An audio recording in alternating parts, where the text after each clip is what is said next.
In this video, I'll show you how I use Wispr Flow to command my browser and dictate text across Windows completely hands-free. Let's get started. I'll begin by opening the Wispr Flow dashboard to see my daily stats and ensure everything is set up for my voice.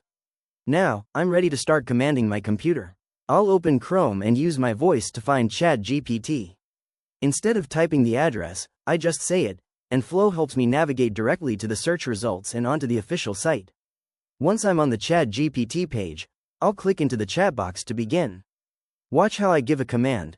I simply say, create me a prompt about Samsung versus iOS, and the text appears perfectly as I speak.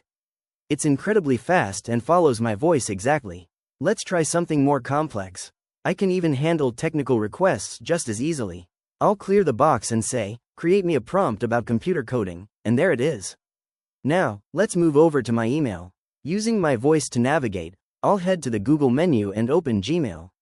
I'll hit the Compose button to start a new message. Once the window is open, I'll provide one final command. Hi sir, thank you for the update.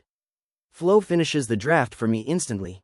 Using voice commands across your entire browser experience makes everything feel seamless, fast, and incredibly productive. If you found this walkthrough helpful, please consider liking the video and subscribing for more quick tips and tutorials.